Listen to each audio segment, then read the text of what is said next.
Alors, vous écoutez la Ligue des Cinémas, toujours accompagné de moi, Mathieu, votre animateur fidèle au poste. Et avec moi aujourd'hui, j'ai mes collaborateurs.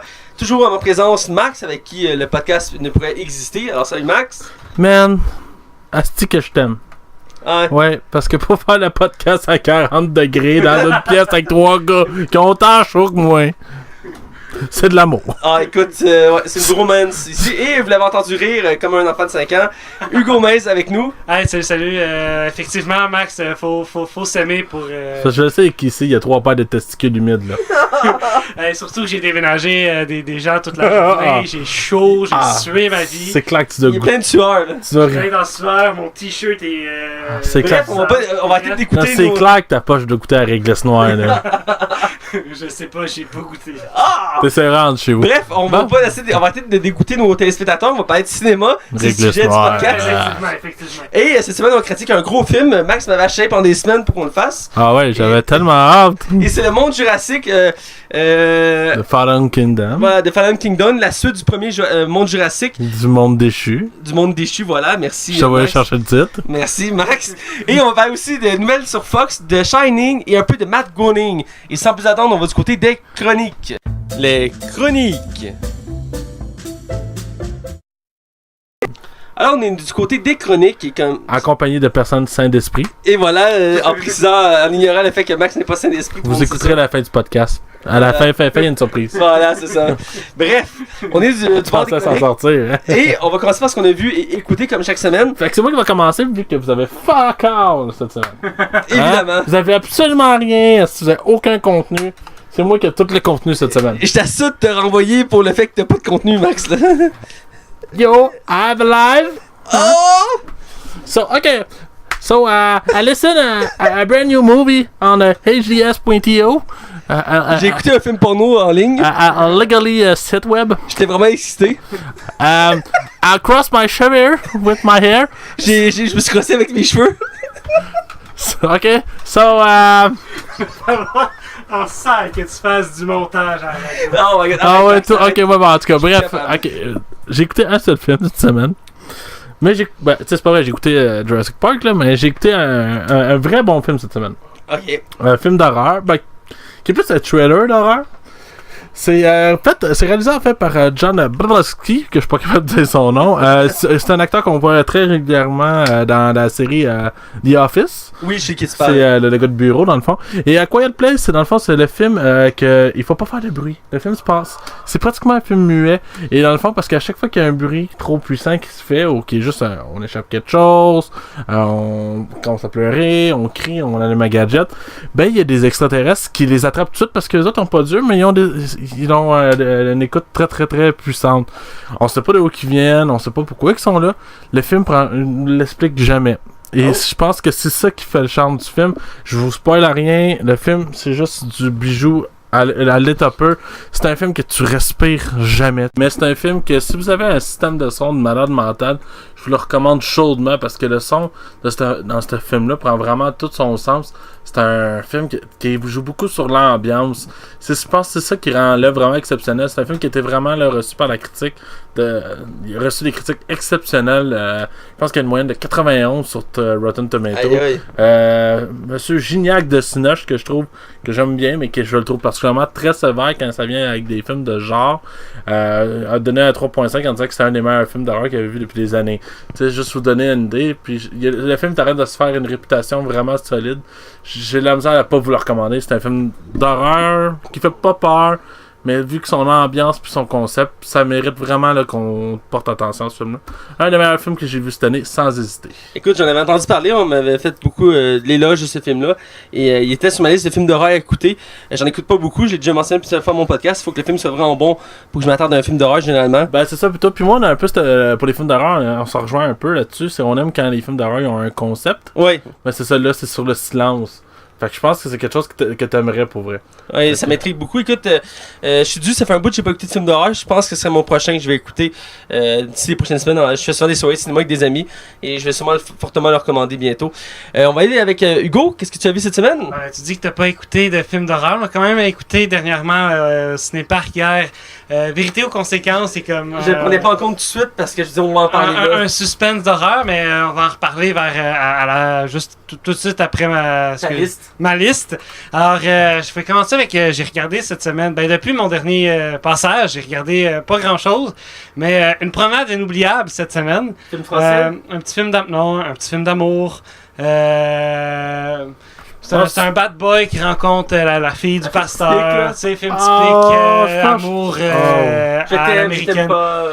Oui, je l'ai vu, la ce fille film-là. est comme... C'est la fille du pasteur, fait qu'il faut faire attention à la fille du pasteur, puis le gars, c'est le bad boy de l'école. Ça venait te rejoindre en quelque sorte? Non, pas vraiment. J'ai vu ce film-là au cinéma. Ah ouais? C'était dessous? C'était dans mes premières dates avec mon ex, puis on est allé voir ce film-là pour lui faire plaisir. Ah, c'est que j'ai pas aimé ça. Mon Dieu, que c'était pénible. La fin est quelque chose. Oh, ouais. Mais c'est ça, si je me trompe pas, c'est-tu le gars qui joue dans X-Men aussi? Je sais pas. Ouais, je pense que c'est lui qui fait Cyclope. Mais quand il est plus vieux, là. Ah, ok. Ensuite, j'ai écouté Les Mondes de Ralph. Excellent film. Excellent film. J'étais parti sur des films d'animation à Radio-Canada. Chaque vendredi soir, en début de soirée, il y a des films d'animation. Donc, j'avais enregistré Les Mondes de Ralph. Ouais, ça passait, c'est le film adapté du personnage des Simpsons. Non, c'était un film d'animation basé sur des jeux vidéo. Donc, c'était... Mais le 2, il a-tu l'air d'une grosse pub? Ah. C'est épouvantable. Ah ouais, il y a un 2? Ouais, il y a un 2 les qui bandes annonces sont sorties, on en a déjà parlé au podcast. Ah ouais? C'est lui dans Internet parce que le concept des jeux vidéo c'était déjà dépassé. Il branche Internet sur sa machine, fait qu'il se retrouve à se promener sur Internet. Ah ouais, c'est comme dans le premier, il était dans une arcade, puis il se trouvait à se promener dans les jeux. Il y a un placement de produits à grandeur. Là, Genre Candy Crush, Coca-Cola, Google, Amazon. Sugar Rush. Ensuite, vous avez parlé des Incroyables 2. Je voulais être là la semaine passée, mais j'ai pas pris le temps de le regarder. Fait que j'ai écouté cette semaine. Ben, t'avais une de cocaïne, c'est correct, là. Hein? Continue. Fait que j'étais allé tout seul au cinéma. Je pensais être tout seul dans la salle de cinéma comme à 19h. La salle était pleine. Avec des parents, avec des enfants, j'étais comme... Le monde a... naïveté, Hugo, quelle naïveté. Ah ouais, je suis pas tout seul, fait que j'ai appris. Mais tous les parents, ils le regardaient, genre, pourquoi il y a un monsieur adulte de 25 ans tout seul dans une salle pleine d'enfants? C'est ça. Fait que j'ai bien aimé ça, j'ai bien aimé le film, j'ai apprécié mon moment. Puis, on le sent. c'est une belle suite. Ensuite, j'enchaîne avec Soyez prêts pour Ricky, avec, j'avais dit qui? Meryl Streep. Et j'ai de la misère là-dessus. Soyez prêts pour Ricky. Ricky qui est on est prêts. Ricky qui est une rockstar. Ah oui, elle fait une rockstar dans le film. Elle fait une rockstar dans le film. Je l'ai vu passer à la télé. Sa fille se fait larguer la veille de son mariage par son futur ex-mari. Ça a du sens. Puis là, elle doit revenir dans la vie de sa fille pour comme la repéper puis lui redonner de l'énergie. Puis, c'est bien, voilà. J'étais surpris qu'elle meure à la fin. Max. Ça, ce que t'annonces, c'est claquer des doigts, en tout cas. Continue, ensuite, j'enchaîne avec Sans dessus-dessous. C'est un film que je voulais regarder, que j'avais pas vu, que j'ai bien aimé C'est un bon porn. J'ai bien aimé l'idée du film, qu'on va dans l'esprit dans le cerveau des gens. Avec leur graine, là. Dans le cerveau des gens, puis que c'est contrôlé par les sentiments. Fait que t'as les sentiments qui contrôlent la personne. Ouais, je suis pas sûr qu'il y en a. Là, j'ai l'impression qu'il va y avoir une suite parce qu'à la fin, c'est rare qu'ils font pas de suite, là. Le tableau de contrôle est repimpé, pis t'as la version comme adolescence ou puberté. Fait que là, c'est comme la fille qui arrive dans sa puberté. J'ai hâte de voir ça. Là, s'il y a une suite. Fait que je te laisse le micro, Matt. Effectivement, il y a un fort potentiel pour une suite. C'est un des films préférés d'animation d'ailleurs. Et c'est dans les meilleurs des dernières années aussi, sans dessus. Parce que moi, je l'écoute comme s'il me parlait encore dans le porno. Ah, il y a la version adolescente qui s'en vient. Dans ça, je ris tout seul. Tu corrompes toute l'émission, la femme là. Bon. Ah, ça serait excellent. Hier, moi puis toi, donc Hugo et Max, On est allé au cinépark et on a vu entre autres Jurassic World qu'on va parler tantôt, mais moi puis Hugo, vu qu'on est des vrais hommes morts, on est restés pour écouter le deuxième film. J'avais un enfant avec moi. Ah, la belle excuse, un enfant adulte là, ouais. 14 ans, là. Ah, ok. Ah, fait que pourquoi t'as cruisé Hugo, elle a 14? Osez pas, va chier. C'est le gars comme non, c'est pas ce que tu penses. Max en a couteau. Bon. Elle est trop vieille. On a écouté Vérité aux conséquences, qui est un film d'horreur style adolescent. Dans le fond, l'histoire est simple, c'est basé sur le jeu que tout le monde a déjà joué une fois dans sa vie. Puis Max, on a une question pour toi. Vérité ou conséquence, qu'est-ce que tu choisis? Ta ta ta. La vérité. Oh. Vous prévez une question? Je vais poser une question. Fait que, Qui préfère ça entre moi ou Hugo? Ben, clairement, Matt, là. T'as détruit la mentalité. Bref, Le gars est comme, t'as une minute, là. le concept c'est ça. Le film est basé sur ce jeu-là. Dans le fond, c'est une gang de jeunes qui, pour les relâches, ils décident d'aller au Mexique faire la fête. Le spring break. Et dans le fond, ils vont aller dans un bar et une des filles va s'ennuyer un peu. Il va se retrouver au bar avec un gars qu'elle connaît pas. Ils vont commencer à boire. Puis le gars va les inviter à aller dans une église abandonnée. Logiquement, tu y vas. C'est une église abandonnée au Mexique. Il n'y a rien qui peut arriver. Bien sûr, tu suis un inconnu dans une église abandonnée À en moitié plein milieu du sous, Mexique pendant le spring break. Bref, ils vont là, puis ils décident de jouer à vérité aux conséquences. Et rapidement, ça va dégénérer dans la mesure que au début, ils vont penser que c'est le fun, ils vont finir par jouer, ils vont s'en aller, tout ça. Et quand ils vont arriver, ils vont retourner aux États-Unis, ils vont réaliser que le jeu les poursuit. Et de temps en temps, le jeu va venir les voir soit en écrivant sur un mur, soit ils vont recevoir un texto, soit quelqu'un va le regarder, il va faire vérité ou conséquence. Puis là, En changeant de face. ouais, la face, elle prend une tournure différente. la face est assez fréquente. Et dans le fond, le jeu, si tu participes pas au jeu, tu meurs. Donc, si tu choisis vérité ou conséquence, puis tu le fais pas, automatiquement, tu vas mourir. Mais pourquoi dans le film, ils ont l'air d'avoir peur de dire vérité? Parce qu'il y a des secrets, c'est une gang d'amis, puis ils ont des secrets entre eux. Puis ils Ouais, veulent ben pas là, le début du film commence avec ça. Elle brûle quelqu'un. Elle brûle quelqu'un. Oui, ben ça c'est parce que ça met l'introduction du film. Dans le fond, ça se passe au Mexique, puis c'est une fille bâtard qui va avoir un rapport plus tard dans l'histoire qui arrive dans un dépanneur, puis elle dit j'ai pas le choix, j'ai choisi conséquence, puis elle brûle une personne. Sa conséquence c'est de brûler la personne qui est dans le magasin. Ça va aussi avec ça parce Ouais, que ben, elle peut dire la vérité aussi. dès que tu choisis une des deux, tu peux pas revenir sur l'autre. Fait qu'elle a choisi conséquence, puis qu'est-ce qui arrive, c'est que tu peux pas choisir vérité deux fois d'affilée. Fait que si quelqu'un a déjà choisi vérité deux fois, tu peux pas reprendre vérité, il faut que tu prennes conséquence. Oh, tweaker ça de C'était même. une des twists du jeu. Tu peux faire comme deux fois vérité, deux fois conséquence, puis là... voilà. Puis dans le fond, ce qui arrive, c'est que le jeu va les hanter, et dans le fond, le concept, c'est que c'est un démon, dans le fond, qui joue avec eux, et dans le fond, il tripe sur le jeu vérité aux conséquences, il se sert de ce jeu-là pour s'amuser avec le monde. Et le film, j'étais pas sûr, tu sais, le concept vérité aux conséquences, un peu comme Ouija, j'étais pas sûr, mais finalement, j'ai quand même apprécié mon moment. Je sais pas pour toi, Hugo, mais Oui, j'ai bien aimé j'ai bien apprécié mon moment, j'ai bien apprécié. C'est un bon film d'horreur suspense, tu sais, j'ai pas fait de cauchemar ni rien, mais tu sais. il rend un peu paranoïaque, mais un peu paranoïaque, la un fin, peu comme le nombre 23 qui rend paranoïaque, mais tu sais. c'est pas que la fin du film que ça saisit un peu. Exact. Mais ça reste un film d'horreur plus adolescent qu'adulte, mais dans l'ensemble, ça s'écoute bien. Puis le casting, j'ai pu connaître un peu l'actrice Lucy Hall, qui est l'actrice principale du film, que je connaissais pas vraiment, parce que c'est une actrice de série adolescente. Et j'ai beaucoup aimé là-dedans. Et d'ailleurs, tout le long, j'arrêtais pas d'écouter, puis je fais savoir parce que c'est Sarah-Jeanne Labrosse qui fait son doublage au Québec. Et j'arrêtais pas d'entendre sa voix, puis je pensais juste à l'actrice Sarah-Jeanne Labrosse. Et dès que Matt me l'a dit, j'ai en fait. Ah ben oui, c'est ça, Jeanne Labrosse, je la reconnais. Puis je fais ça drôle en tout cas. Mais dans l'ensemble, le film, je l'ai vraiment apprécié. Puis je veux dire, comme je dis, je suis dans un film d'horreur. Puis celui-là, il est pas si épeurant que ça. Mais l'histoire se tient logique. Il y a quand même une logique à l'histoire. Donc c'est bien. Donc pour continuer, j'ai vu aussi une comédie. Il y a un certain temps déjà. C'est Just Getting Started. Avec l'excellent Morgan Freeman et Tommy Lee Jones. Faisait longtemps que j'avais pas vu Tommy Lee Jones. La dernière fois, c'était avec Men in Black 3. Et ça datait de plusieurs années. Et il faut dire qu'il commence à se faire vieux lui aussi. Et dans le fond, c'est une comédie où on suit Morgan Freeman, qui est le président d'une place de retraite. Je pense que c'est à LA, si je me trompe pas. Et dans le fond, il gère ces places-là, puis toutes les femmes le tournent autour. Mais c'est toutes des femmes âgées, fait que c'est là qui est rigolo. Et Tommy Jones vient s'installer là.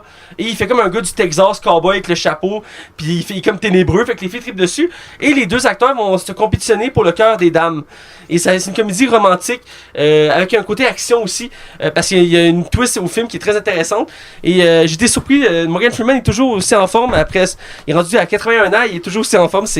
Il fait des scènes dans le film que il y a des acteurs plus jeunes que lui qui feraient pas. Là. Il est encore très en forme. Et j'ai aimé ça. Honnêtement, j'étais pas sûr au début un film juste avec des vieux. Tu sais, un peu comme le club de lecture qui est sorti il y a pas longtemps. Le concept m'attirait pas. Je sais qu'Hugo est allé voir au cinéma avec sa mère. Mais. What the fuck? Pour vrai? Non, j'ai pas été le voir, ce film-là. Ah oui, ben oui. Et ben bref, là je l'ai apprécié. J'ai trouvé ça surprenant l'humour qui était utilisé là-dedans. Puis ça m'a pas dérangé qu'il y avait juste des vieux dans le film, dans le sens que, tu sais, ça rappelle de l'humour qui rejoint pas tout le public. Mais non, l'humour rejoint tout le monde. Je trouve que ça se tient bien. Donc j'ai apprécié cette comédie-là que je recommande. J'ai vu aussi un film d'animation avec mes colocs. Parce que ma coloc Jeanne, c'est temps-ci, elle a écouté beaucoup de films. J'en ai écouté quelques-uns avec elle, dont le premier Air de glace, qui est en soi un excellent film d'animation. Ah ouais, il était vraiment bon. Le premier, là, c'était. En fait, c'était le seul des 5 qui était bon. Ben, moi, j'ai pas écouté le dernier, le 5e, là, qui est avec l'univers pis je sais pas quoi. Ah, c'est pour. La dérive des continents. Ça, c'est le 3e, ça. C'est le 3e. Ah ouais? La dérive des continents, c'est le 3e, il me Les semble. dinosaures? Les... Le 4e? Le 4e, c'est les dinosaures, il me semble. Non, je pense que tu te fous. Parce que le 2e, c'est la fonte. Ouais. Le 3e, c'est la dérive des continents. Attends, Ils sont sur des bateaux de glace. c'est le 4, je suis sûr que c'est le 4. Ben, tu peux vérifier, là. Mais en ce qui est un des dinosaures, puis un avec la dérive des continents. Reste que, à partir. Moi, les deux premiers, je les avais déjà vus plusieurs fois. Et je les aime beaucoup. J'ai déjà vu le 3e qui m'a beaucoup moins accroché.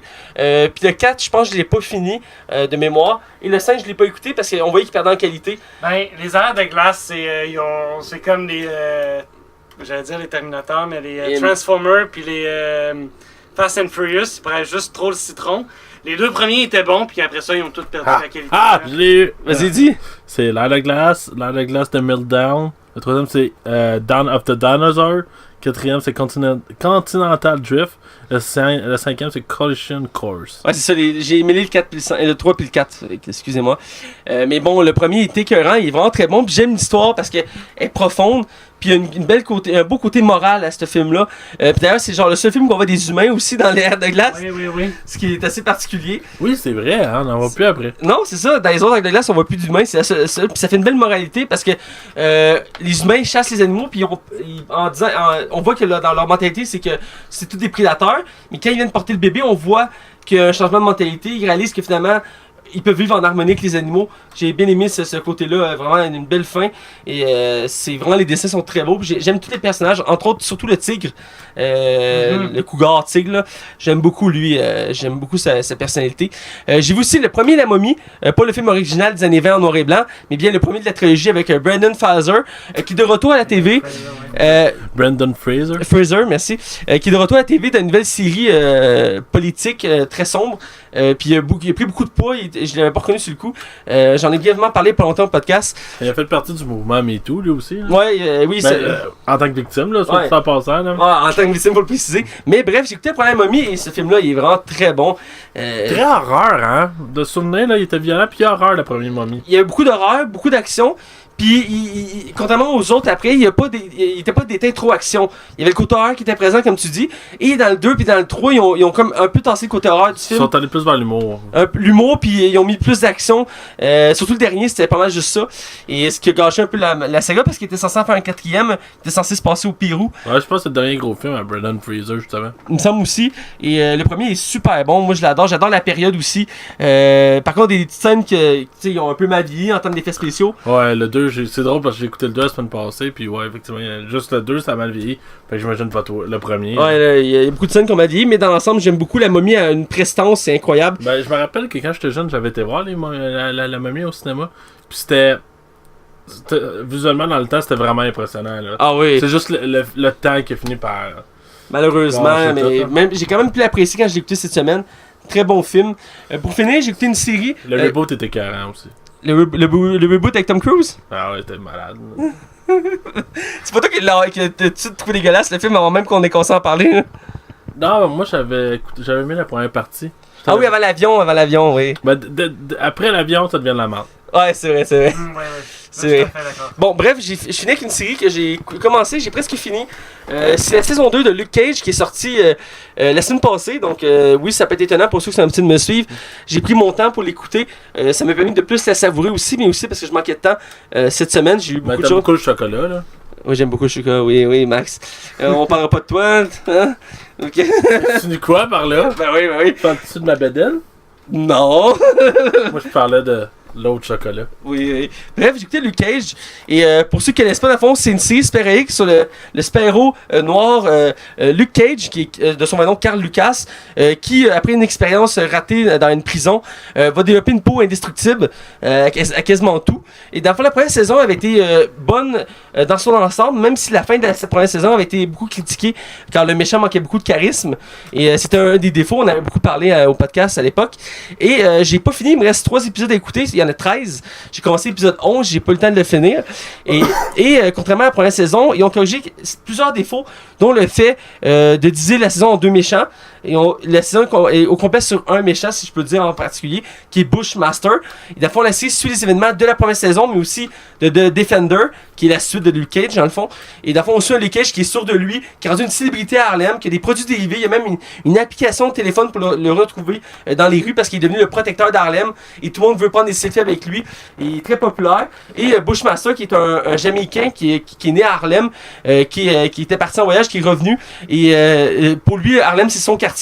Et il veut reprendre ce qui lui appartient. Et pas juste à Luke Cage, mais aussi à d'autres personnages de la série, dont Black Maria, qui est une des méchantes de la série, qui est la femme noire de politique, qui est encore là à la fin de la saison 1, qui possède le club, là. Et dans le fond, le méchant est très impressionnant. En tout cas, pour les 10 premiers épisodes que j'ai vus, il y a une prestance, puis il tient tête vraiment à Luke Cage. Puis, contrairement au méchant de la saison 1, de la deuxième partie, il y a vraiment un charisme, puis une histoire profonde, puis il y a des moralités qu'on peut le rejoindre. Un peu comme le méchant dans Black Panthers. À la fin, on n'est pas sûr quel camp prendre, parce que les deux côtés sont bons, si je peux dire. Là. Parce que Killmonger, il y avait des bonnes motivations. Et dans ce cas-ci, c'est le même principe. Bushmaster a des bonnes motivations. Et j'aime beaucoup la série. Je trouve qu'ils ont monté le ton. Et j'espère qu'ils vont maintenir le cap pour les autres saisons. Puis aussi la force maintenant, ce qu'ils peuvent se permettre, vu que l'univers est développé, il y a beaucoup d'interactions entre des personnages en différentes séries. Donc tu as des personnages de Daredevil, de Jessica Jones ou de Iron Fist qui interagissent dans la série. Et j'aime ça parce que ça fait une diversité et une meilleure profondeur à la série. Donc je la recommande vraiment. Je sais que tu as de la misère ces temps-ci, Max, avec les séries Marvel, Netflix. C'est toujours à Punisher. Ouais, puis je manque de temps, là. Mais tu sais, je sais que quand Daredevil, saison 3 va sortir, je vais l'écouter, ça. Ah, ça, je sais, mais... Daredevil, parce que c'est un de mes super-héros préférés. Et Luke Cage, tu regretteras pas, crois-moi, la saison 2 en vaut le coup. Là, t'as vu la saison 2, mais as-tu fini la saison 2? Non, comme je dis, il me reste 2 épisodes et demi à écouter. Et pour Deux épisodes et demi? J'ai commencé l'épisode 11, mais je l'ai pas fini. Ok. Parce que, tu sais, moi, je l'ai à l'heure aujourd'hui pour le podcast, en tout cas. Mais. Hey, je déménage! Ben oui, moi, quand je donne ma parole, je donne ma parole, vois-tu. Ouais. Ouais, t'es là à soir. Ouais, mais j'en avais 17 heures au début.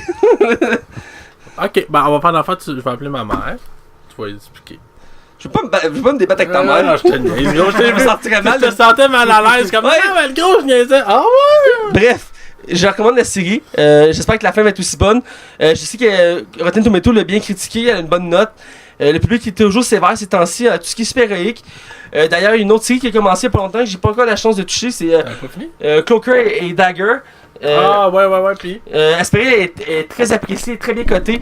Et Asperger, c'est une des séries les plus sombres et les plus profondes qui a été sortie dans les années de Marvel.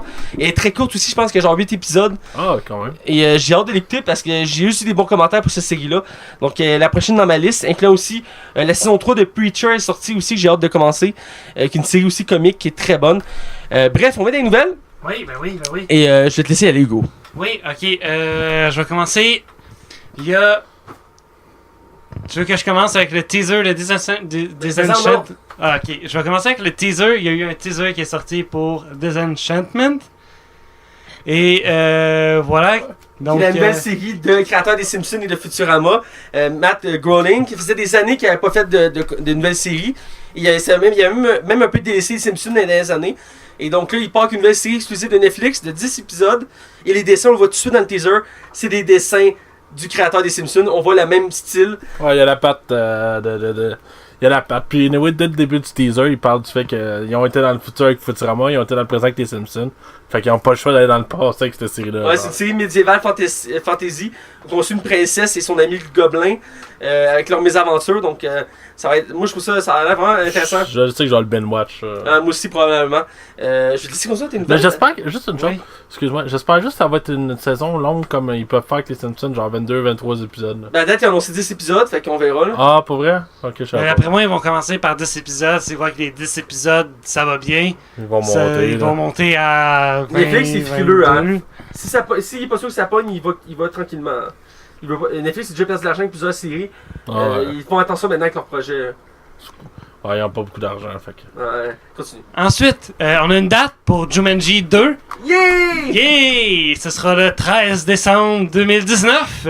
Hey! J'ai hâte. Je moi suis curieux aussi. de savoir la suite. C'est The Rock qui l'a annoncé sur son Twitter. Ouais.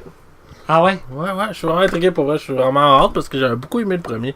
Ben, je parle pas le premier comme Robin Williams, mais le reboot, je le trouvais franchement intéressant. Pour vrai, je trouve qu'il y avait comme réussi à...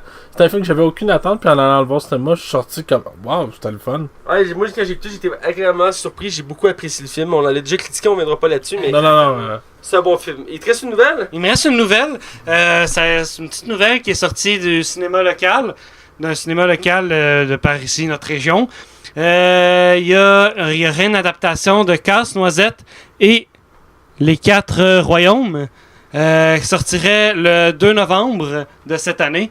Et puis, donc en 2018. Ah ouais, puis il n'y a toujours pas de trailer. Toujours pas de trailer, puis ce serait avec Morgan Freeman qui ferait une des voix. Ok. Ou qui apparaîtrait dans le film. Qui? Morgan Freeman. Ah ouais, ben... Tant qu'il a parlé de Morgan Freeman tantôt, il va être dans le film de Casse-Noisette et les Quatre Royaumes. Je te laisse la parole. Je vais continuer avec mes nouvelles, si tu permets, Max. Ouais? Ok. Ben, vas-y, si tu Non, le souhaites. non. Je voyais ta déception dans ton regard. Non, vas-y. Ok. Ma première nouvelle, c'est sur Indiana Jones. On attend avec impatience, tout le monde ici, le 5e Indiana Jones avec le retraité Harrison Ford. Ouais, moi je trouve ça... Ce qui me fait peur, c'est là, déjà qu'il est vieux, puis déjà que je trouvais qu'il faisait tard le projet, de le repousser dans une autre année, je suis comme... Ah, ben, la nouvelle était censée sortir en 2019, et là, il est repoussé en 2020. Donc, on va devoir attendre 2 ans encore pour voir le prochain opus de la saga Indiana Jones, qui, ma foi, les 3 premiers, c'était des chefs-d'œuvre. Ouais, le 4e, tu le mentionnes pas? Ben, Non, il est pas bon. la qualité est vraiment en deçà des C'est autres. vraiment pas un bon film. Voilà. Et Mais donc, je sais qu'ils ont eu beaucoup de problèmes. Il y a beaucoup de problèmes de production, puis au niveau du scénario. C'est une des raisons pourquoi le film est reporté. ça peut arriver quand c'est des gros projets comme ça, ils veulent pas se casser la gueule comme ils ont fait avec le 4e. Ouais, puis surtout que ça appartient à Disney maintenant. Là. Ouais, puis Disney, puis on l'a pas mentionné une nouvelle, mais il y a des rumeurs qui disent que c'est le grand Manitou de Marvel qui va diriger les projets Star Wars bientôt. Kevin Feige? Ouais, il y a des rumeurs qui disent qu'il va prendre la tête aussi des studios de Star Wars. Il va-tu être riche, lui, plus tard? Écoute, il va être assis sur un Non, tour. mais tu sais, pensez 30 secondes. Il gère tous ces films-là, puis ces films-là, ils vont continuer à se vendre autant dans 20, 30, 40 ans. Il va y avoir encore des redevances de ces films-là, mais... Ça va être un des gars les plus riches, c'est certain. Ma prochaine nouvelle, c'est sur Halo, la franchise de jeux vidéo. On va avoir droit enfin à une série TV. Il y a déjà eu un film qui était sorti à l'époque de Halo, que j'avais déjà écouté, qui était pas très long. C'est un court-métrage, je crois. Ouais, il y avait, je pense, 45 minutes, ça se peut-tu? Un truc comme ça, il était vraiment pas très long. Mais j'avais bien apprécié, il était vraiment bon. Et là, ils vont faire une série, c'est la chaîne Showtime qui a annoncé qu'il va faire une série Halo dans l'univers actuel d'Halo et que ça va être une série de 10 épisodes. Et ils veulent mettre vraiment le budget dessus. Ils disent que c'est un de leurs plus gros projets. Est-ce que ça va être basé sur l'histoire de Master Chief ou ça va être À ce que j'ai compris, il va y avoir le personnage de Master Chief, mais je sais pas s'ils vont prendre en compte l'histoire des jeux en ce moment. Donc ça va être à suivre. C'est la version japonaise, ça? Master Chief? Mais ça va faire changer en le disant. C'est correct. Mais il y a beaucoup d'informations qui sont sorties, un peu comme pour Chucky la semaine passée, la nouvelle série qu'on a annoncée. Dans ce que c'est Halo, ils ont juste annoncé qu'ils faisaient une série de 10 épisodes. Steven Spielberg, il était pas censé faire le quoi avec ça? Mais il y avait pas de jeudi qu'il voulait faire un film d'Halo ou un truc comme ça. Ouais, ou une série lui aussi. C'est tombé dans l'oubli, je pense. Ah, ok. En tout cas, on verra pour la suite, mais je suis content parce que c'est une franchise qui a un fort potentiel, surtout en série. Ça peut être vraiment intéressant à voir parce que le personnage est vraiment intéressant et l'univers aussi est très complexe. J'espère juste que les effets spéciaux vont être au rendez-vous parce que c'est quand même Showtime, c'est pas la plus grosse chaîne de TV, reste que c'est reconnu, mais c'est pas du HBO ou du Netflix. Non, c'est sûr, mais ça c'est des chaînes payantes. Ouais, donc espérons qu'ils vont mettre le budget là-dessus. Dernière nouvelle, on va du côté de l'univers de Marvel. En fait, donc j'ai 2 nouvelles, excusez-moi. Première nouvelle, c'est une nouvelle de Marvel. Après, c'est une nouvelle de DC. La nouvelle de Marvel, c'est Jared Leto, celui qui fait le Joker actuellement dans l'univers de DC, a signé pour jouer Morbius. On en a parlé la semaine passée. C'est un des spin-offs annoncés par Sony d'un personnage de l'univers de Spider-Man sans Spider-Man. Dans le fond, c'est sur un vampire qui existe dans l'univers de Spider-Man, qui est à New York. Et c'est une sorte d'anti-héros. Et il va être joué par Jared Leto. Donc, Jared Leto va du côté DC et du côté Marvel. Un acteur de plus. Lawrence Fishburne aussi fait ça. Fait que, tu sais, dans le fond, en bout de ligne, ça change rien. Non, ben, il y a un temps, il y en a qui disaient que c'est comme exclusif. Mais ouais, Lawrence Fishburne le fait avec peut-être Ant-Man. les têtes d'affiche. Tu sais, mettons, tu pourras pas mettre Chris Evans chez DC, tu sais, mettons. Ça passerait moins bien, effectivement. Oui, je pense qu'il n'y a même pas le temps. Là. Ben, là, il va lâcher Marvel, fait qu'il va avoir plus de temps. Là, mais effectivement, dans les nouvelles, c'est DC qui a annoncé avec une bonne annonce leur chaîne qui va être le compétiteur à Netflix de DC, c'est DC Entertainment, qui va avoir plein d'exclusivités, entre autres la série Titan, la série Swamp Thing, la saison 3 de Young Justice, entre autres, qui va avoir tous les films d'animation et les films de DC vont être dessus. Il va même avoir une section de BD qu'on va pouvoir consulter en ligne. Et ça s'annonce peut-être un gros projet. C'est-tu juste aux États-Unis ou au Canada aussi? Pour l'instant, il va sortir juste aux États-Unis en test. Ah, la foirée! Voilà. Et après les tests, j'imagine qu'ils vont le mettre partout. Parce que je voulais écouter des films mauvais, là. Wonder Woman, c'est bon, ok? Ah ouais. C'est même la trilogie de Nolan que j'ai déjà en DVD et en Blu-ray. Ça va pas être un problème. Ça va pas un problème. Et comme je dis, il y a des exclusivités. Voilà, c'est Titan, Swamp Thing, saison 3 de Young Justice. Titan fait-tu partie de l'univers de Arrow? C'est fait par le même créateur, mais c'est pas annoncé que c'est le même univers. Est-ce que Gotham va se ramasser sur ça? Probablement. C'est pas annoncé encore pour Gotham, mais j'imagine que oui. Parce que tous les contenus d'ici vont se retrouver sur cette plateforme-là. T'imagines-tu un contenu juste sur du Batman?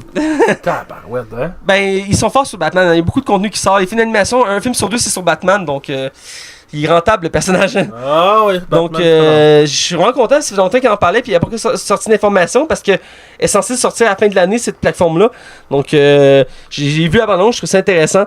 Et j'ai hâte de voir pour les séries exclusives que ça va donner. Mais je sens que DC veut frapper fort avec ça. Donc, on verra pour la suite. Et Max, tes nouvelles? Ouais, moi j'ai une couple de nouvelles. J'ai Evan McGregor, alias Obi-Wan, qui va interpréter le fils de Jack Nicholson dans le prochain film qui est un pari tellement osé. La suite de Shining, tu sais, le cultissime de Shining, va avoir droit à sa propre suite parce qu'il y a déjà eu fait par Stephen King. Non, Stephen King. Ouais, c'est ça, c'est Stephen King. Excusez-moi, j'ai comme eu un doute. Et dans le fond, Stephen King a déjà fait une suite au livre de Shining. Et ça va être Doctor Sleep. On sait pas encore s'ils vont garder le même nom. Mais le film va se passer comme 25 ans plus tard. Et le jeune va vivre là. On n'est pas trop au courant du scénario. J'ai pas lu le livre non plus. Alors c'est dur pour moi de vous expliquer quoi et comment. Mais c'est une suite et c'est Evan McGregor qui va prendre le rôle. Je trouve que ça me donne déjà plus confiance au film, sachant qu'on a un acteur aussi talentueux dans le projet. Donc tu me dis que The Shining a été écrit en livre puis qui est sur les tablettes ou dans les bibliothèques. Ouais, Shining à la base c'est un livre et c'est un film qui est reconnu comme un des meilleurs films de tous les temps, mais Stephen King déteste Parfait, je viens de trouver de la lecture pour cet été. Ah, tu m'en donneras des nouvelles. C'est bon. Sinon, par la suite, on a... je vais revenir un peu sur le deal de la Fox et de Disney, parce qu'il y a eu des suites au courant de la semaine. Mathieu puis moi, on s'est amusé à se taguer sur Facebook sur ça, vu qu'à chaque jour, il y avait une nouvelle là-dessus. Dans le fond, on sait que le projet a pris vraiment plus d'ampleur.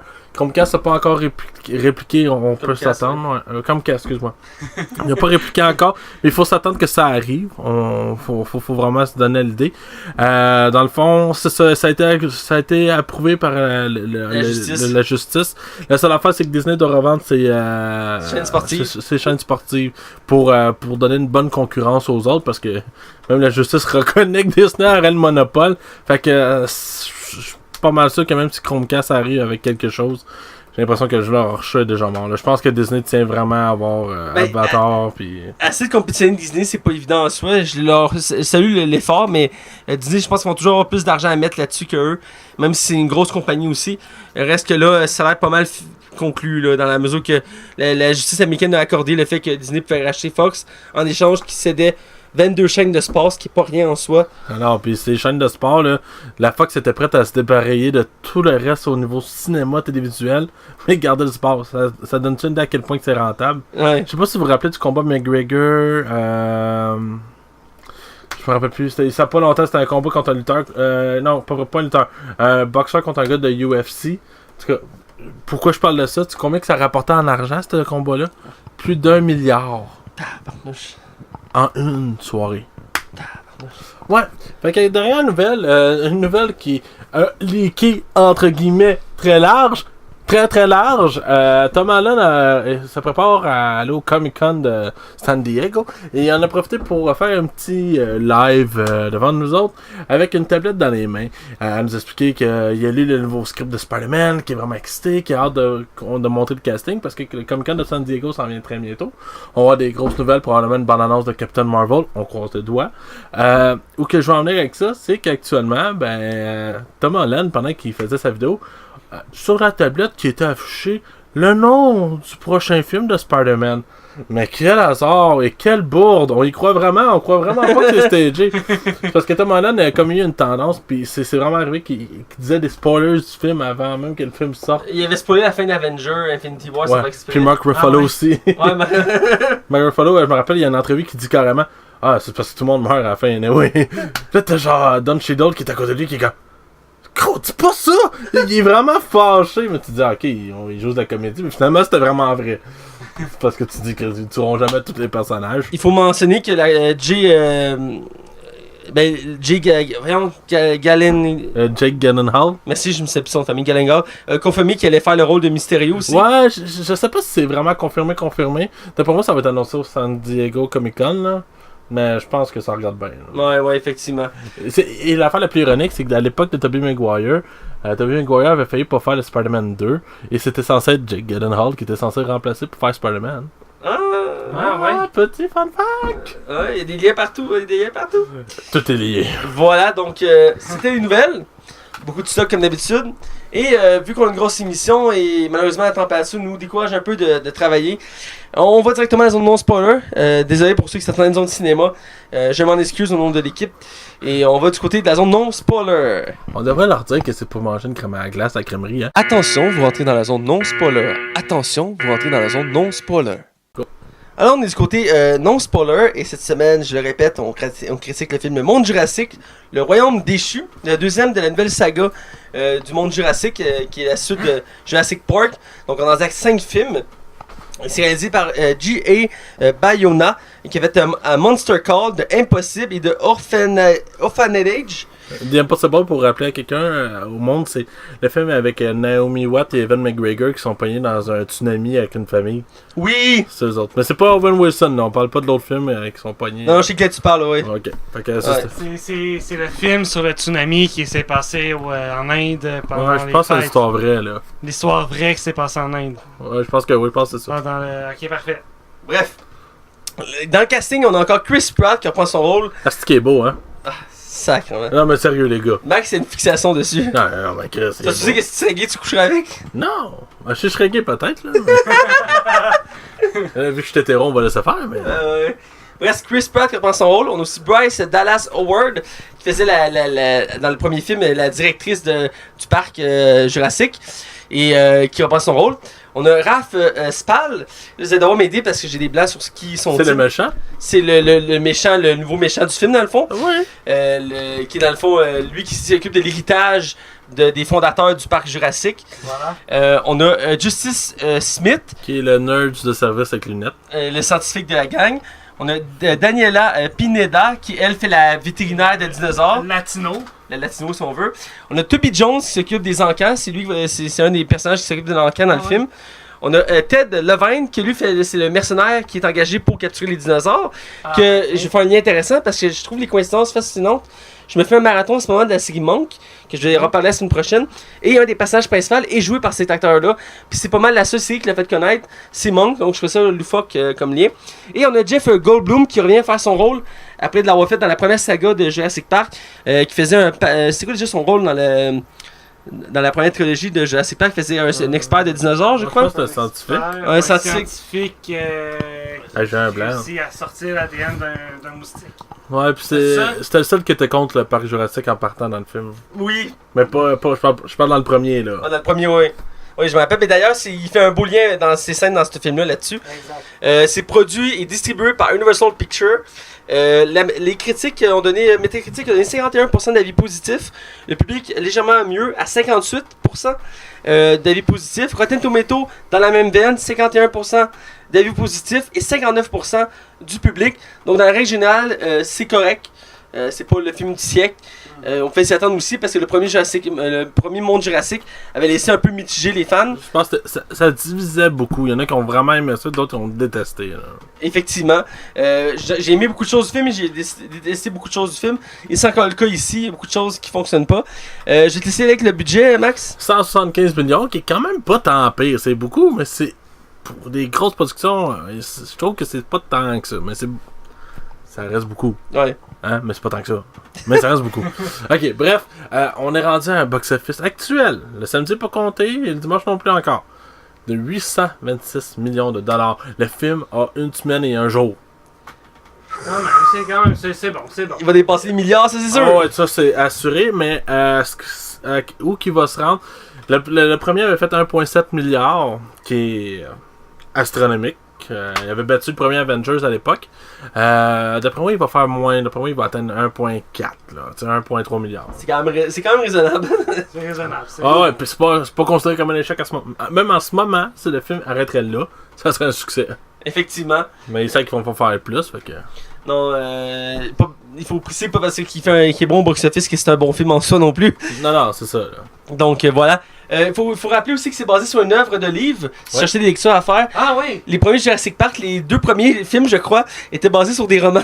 Et après. Mais, Steven Spielberg, par exemple, a tweaké pas mal. Ouais, il y avait tweaké quelques éléments, mais dans l'ensemble, il me semble que c'était les 2 premiers films étaient basés sur les livres. Et après, ben là, ils ont extrapolé pour faire autre chose. Et d'ailleurs, la nouvelle saga n'est pas basée sur les livres. Et reste que si c'est curieux comme lecture, je t'invite à les lire. J'espère que c'est des très bons romans. Même Steven Spielberg l'avait dit à l'époque, c'est pour ça qu'il voulait les mettre en film. Il voulait montrer l'œuvre du créateur.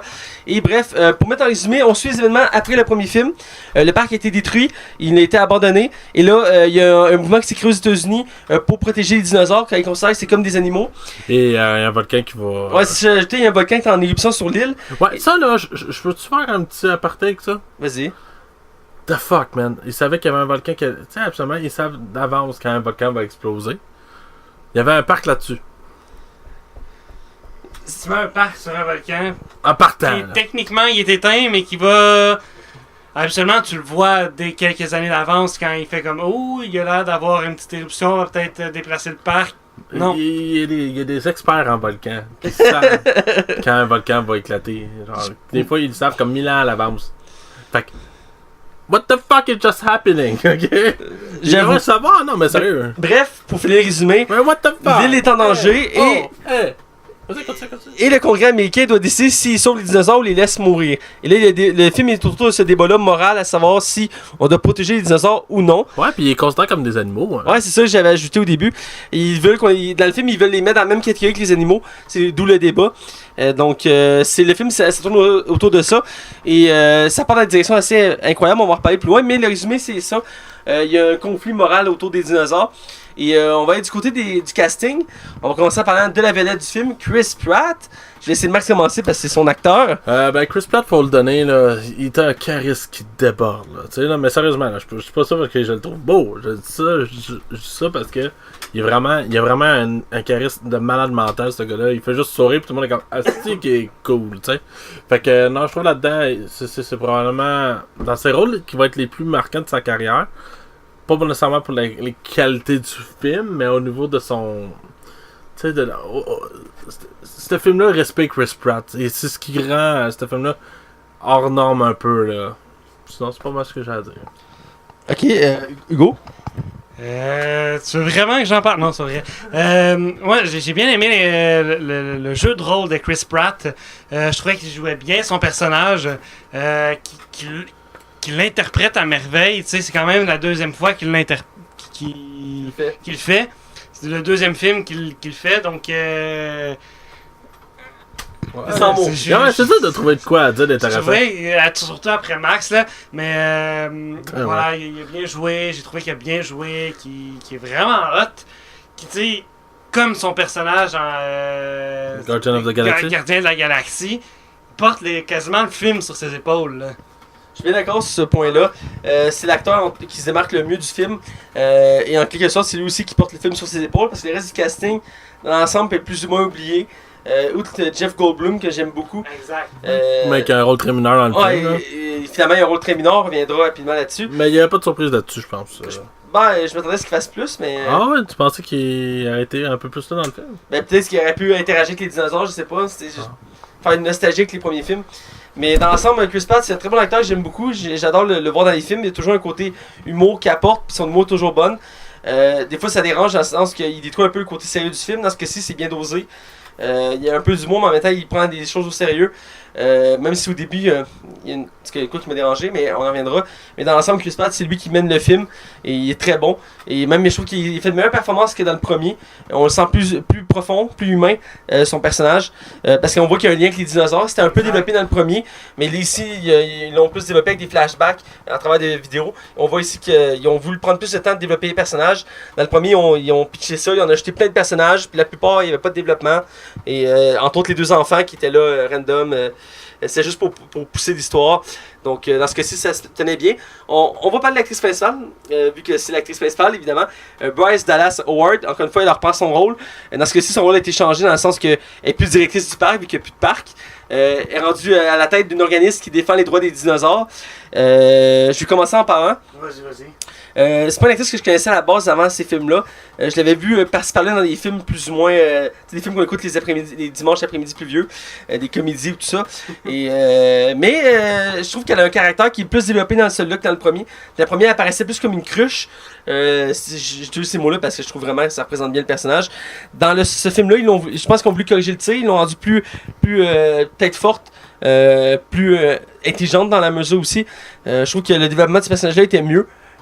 J'ai beaucoup apprécié, puis j'avais peur entre autres qu'il se retombe encore dans le cliché du premier film, la femme qui a juste ça parce qu'elle est belle, puis à cause des talons en arrière devant un T-Rex. C'était pas très intelligent. Les talons cassent pas, tu sais, parce que tu sais, les talons sont indestructibles. C'était assez incroyable, tout le monde a ri de cette scène-là. Donc pour ma part, j'ai apprécié son rôle. Hugo? Ben, j'ai aussi apprécié son rôle. On voit que elle interprète le rôle d'une femme de caractère, qui sait ce qu'elle veut, elle défend le droit des dinosaures, qui ont le droit à la vie, vu qu'ils ont été créés, ils ont le droit à la vie. Donc, en tant que représentante de l'organisme des droits des dinosaures, voilà, elle reprend bien son rôle et puis voilà, c'est ça. Vas-y, Max. Ben, moi aussi, je suis d'accord avec vous autres. Pour vrai, le personnage a quand même eu une vraie évolution. Au début, j'ai une affaire qui me gossait beaucoup dans le premier Jurassic World, c'est que plus que ça avançait, plus que je voyais que dans le film, son personnage se déshabillait. Ses jupes se raccourcissaient, son chandail, clairement, on voyait un peu plus sa poitrine. Puis c'était quelque chose qui me dérangeait vraiment beaucoup. Genre, à quel point qu'on essaie d'exploiter le corps d'une femme pour juste aguicher, ça apporte rien au scénario. Et je suis content que le 2 ait décidé que, écoute, y a-t-il une seule fois qu'on a vraiment porté attention à ces scènes dans ce film-là, dans le deuxième? C'est une bonne, ça a l'air bien niaiseux, mais c'est une bonne chose. Puis ça, je suis content. C'est une prise de décision, je pense, qui est importante d'être prise. Si on y va, sinon, au niveau du personnage. Au niveau du personnage, c'est vrai qu'il y a une réelle évolution et pas une cruche, comme tu disais, Matt. Tu peux pas être plus d'accord que ça. Dans le premier film, il montre que c'est une fille, c'est une directrice qui gère un parc. Et finalement, c'est juste une control freak un peu épaisse, c'est bon. C'était ça, dans le fond. Dans le 2, on a une fille qui a des valeurs, qui cherche vraiment à montrer son point sur la table. Et on répète souvent que le cinéma, on l'applaudit quand il présente des femmes fortes. Mais là, ici, on a droit à un personnage qui peut se fondre dans la masse tellement que c'est naturel tout ce qui se passe avec le personnage. Et je trouve tellement, elle ne m'a jamais tapé ses nerfs une seule seconde comparativement dans le premier. Je trouve vraiment que c'est un personnage qui a eu une belle évolution. On peut reprocher bien des choses à Jurassic World, mais ça, à ce niveau-là, chapeau. Good, on va finir en parlant du méchant. Oh boy, je peux-tu y aller? Ouais, on parle bien ici de Ralph Spall, juste rappeler son nom pour ceux qui nous suivent. Donc vas-y, Max. Très fade, hein? C'est un méchant de service. Méchant qui est là pour l'argent. Ça se résume à ce qu'on a vu mille et mille fois. même, en tout cas, non, je vais faire attention à ce que je vais dire, mais je trouve pas que c'était un personnage marquant. Même son interprétation est pas plus éloquente qu'autre chose. Il n'y a pas de charisme qui ressort de ce gars-là. C'est correct, il fait le taf, mais il y a un méchant juste pour dire qu'il y a un méchant pour mettre des dinosaures en scène. C'est comme ça que je le vois. Je rajouterai rien, Max a tout dit. Là. Pour ma part, effectivement, j'ai trouvé fat. Par contre, j'ai remarqué un élément des deux mondes Jurassic qui n'était pas dans la première trilogie, c'est le fait qu'on porte plus l'attention sur le méchant humain. Dans la mesure que dans les premiers films, les méchants c'était les dinosaures. Et là, on met la force sur le fait que ce soit des humains. C'est vrai. Que c'est des méchants, je pense qu'ils ont voulu aussi changer un peu la donne pour surprendre. Ouais, parce que les T-Rex étaient surtout comme eux autres, les grands méchants du ouais. film, là. Et dans ce cas-ci, les dinosaures sont un peu plus mis de côté dans la mesure que oui, ils sont là, sont terrifiants, mais c'est pas eux qui sont les méchants si on veut du film. Parce que dans ce cas-ci, ils sont juste des objets utilisés et c'est pour lui. Et donc, j'ai trouvé fat dans la mesure qu'il était pas très développé. Puis son but était évident, je veux dire, c'était prévisible. Dès le début, on peut le sentir. Et je veux dire, c'est un méchant de service. Et par contre, j'ai aimé. Parce qu'il y a un personnage qu'on n'a pas nommé dans le casting, c'est le scientifique asiatique qui était dans la première trilogie lui aussi, qui était présent dans le premier Jurassic Monde aussi. Et dans le fond, il y a un beau lien parce qu'il explique un peu plus comment fonctionne la création des dinosaures. Parce qu'il fait un speech à un moment donné en plein milieu du film qui explique que c'est pas simple, il crée un dinosaure. Il y a beaucoup d'étapes à suivre, puis il y a beaucoup de tests. Puis j'ai aimé ça parce que c'est un côté plus réaliste. Parce qu'on pouvait se dire, oh, les dinosaures ça se crée comme ça en claquant des doigts. Mais non, dans le film, il y a une explication en disant que on peut pas faire ça comme ça en claquant des doigts. Même les prototypes, on peut pas les laisser de même. Là. Tu peux pas vendre un prototype, là, on fait bien, c'est pas grave, je vais vendre un prototype. Et j'ai mis le côté ici un peu plus. Il y a beaucoup un côté moral au film. Et donc, bref, le méchant, on peut l'oublier facilement. Je dirais même que j'ai plus retenu le mercenaire joué par Ted Levine que lui dans le film. Je trouvais qu'il y avait plus de prestance, le mercenaire. Il était plus baveux, puis il y a des belles répliques au début du film sur l'île. Pour le reste, à part qu'il y a une scène stupide à la fin, mais on reviendra. Voilà, donc on va dire la critique générale du film. Je vais laisser le temps d'y penser parce que je sais qu'il stresse toujours avec cette partie-là. Max? C'est un film correct. C'est pas un chef-d'œuvre, c'est pas mauvais. Le film a beaucoup de défauts, des questions que je me suis posées dès le début du film. Il y a des choses qui marchent pas, comme il y a des choses qui marchent vraiment bien. Il y a la première partie qui se passe sur l'île, c'est du bonbon, c'est du divertissement. T'as comme l'impression que c'est l'apocalypse. C'est très très très bien rythmé et ça c'est une chose qui fait que mon appréciation du film a augmenté. Mais la dernière demi-heure est épouvantable, c'est d'une catastrophe monumentale, c'est long, c'est pénible, j'avais hâte que le film finisse, je m'endormais. Sinon, dans l'ensemble, je trouve vraiment que les acteurs font le taf, on a du plaisir quand même, on aime ça voir des dinosaures. Un Jurassic Park reste quand même toujours un Jurassic Park, là. Ouais. On n'a pas tant de films de dinosaures, je pense que le dernier qu'on a vu qui avait une ampleur, là, je pense que c'était genre King Kong, là, tu sais, à titre d'idée, là. Sinon, c'est un film correct. Moi, j'ai apprécié un bon moment. J'ai passé un bon moment, j'ai bien apprécié le film. J'ai apprécié un bon moment. T'es heureux d'être content. Voilà, je suis heureux d'être content. Mais comme tu viens de... pas? Comme tu viens de le dire, Max, il y a des choses qui ont de l'allure dans le film. Il y a d'autres choses qui font comme, mais c'est bien stupide ce qu'ils font. Puis tu fais comme, what the fuck? Mais moi, j'ai bien apprécié le film. J'ai comme, après avoir vu le film, j'ai comme fait, je classerais le film. Il y a une première partie au film, il y a une deuxième partie. Ouais. La deuxième partie était vraiment beaucoup trop longue. J'aurais mérité d'être raccourci. Ouais, elle aurait peut-être mérité des petits raccourcis par-ci par-là, puis quitte à ce qu'il est dans la version comme en DVD ou en Blu-ray. Ils ont une version un peu plus longue. Mais parce que ça brise le rythme du film. Exactement. T'as un rythme au film, puis à partir de la deuxième partie, comme ça devient long. Là. Ça devient long. Voilà. Pour ma part, je rejoins les points de mes deux collègues ici. La première partie est super bonne. On va dans le classique de l'île de Jurassic Park, comme dans les autres films. Mais dans ce cas-ci, c'est apocalyptique. parce qu'il y a un côté pressant. On le sent toute la première partie du film, ils sont sur le stress et on a la chance de voir d'interagir avec beaucoup de dinosaures variés. Même si dans le premier film on en voyait beaucoup, souvent c'était de loin où il n'y a pas vraiment d'interaction. Dans ce cas-ci, il y a beaucoup d'interactions et il y a des belles interactions avec les dinosaures, autant sur l'île qu'à l'extérieur de l'île, on reviendra là-dessus. Mais pour la deuxième partie, c'est là que ça se gâte un peu. Hugo, tu as déjà fait ta critique, on en parlait d'un côté spoiler. Oui, c'est ça, je veux juste parler de quelque chose avant, mais continue. Je vais finir, mais effectivement, la deuxième partie, on voit qu'elle s'étire trop, elle perd un peu de sa saveur, même si de base, l'enjeu est intéressant. De la deuxième partie, on finit par étirer ça, puis il y a des éléments qui sont ajoutés, on voit qu'ils ont été placés là pour une suite, mais qu'il n'y a pas plus d'éléments, donc pour ceux qui sont pas au courant, ils vont avoir l'impression que c'est trop. Je veux rien spoiler évidemment, on va en parler plus loin. Mais donc c'est ça dans l'ensemble, mais j'ai aimé quelques interactions de la deuxième partie, mais dans l'ensemble effectivement c'était long.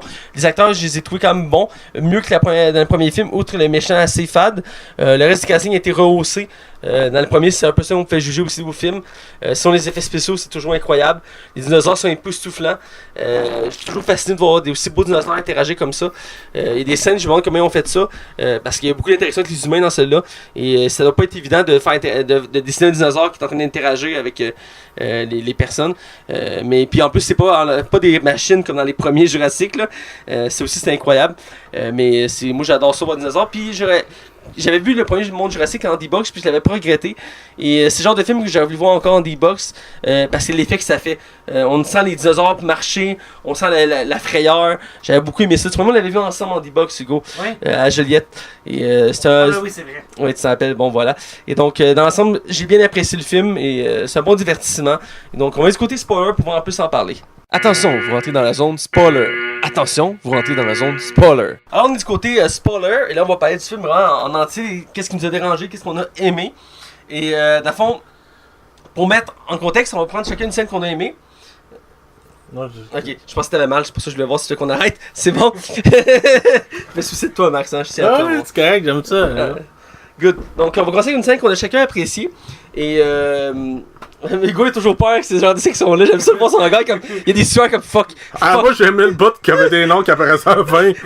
Moi j'ai tout compris. Hugo, c'est toujours la même chose. Moi, j'ai beaucoup aimé le début, là. C'était vraiment bien, là. L'idée, c'est que j'allais parler du début. Si tu veux, je vais prendre le micro. Tu sais, il parle de le droit des animaux, le droit des dinosaures.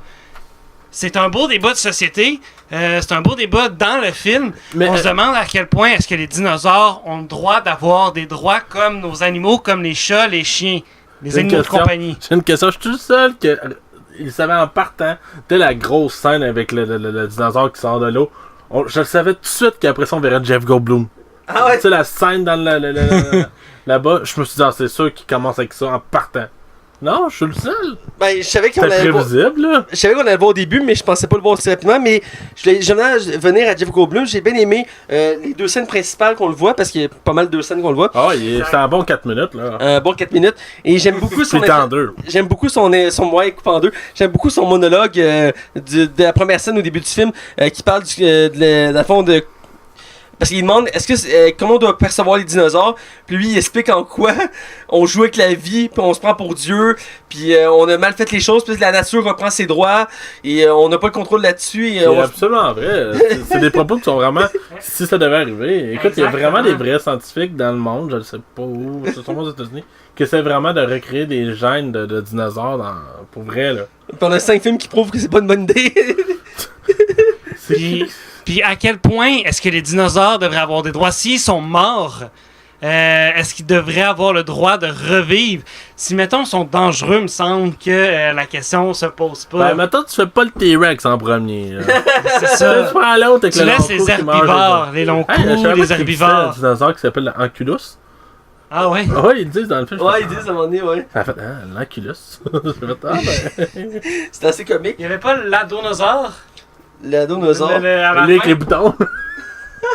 L'ado, ok, c'est beau. Ouais. Je me trompe peut-être de Vas-y, Max, qu'est-ce que t'as apprécié au début? Une scène que t'as appréciée. Écoute, je pense que je vais aller direct au but. La scène du volcan, quand t'as Chris Pratt qui arrive avec tous les dinosaures derrière.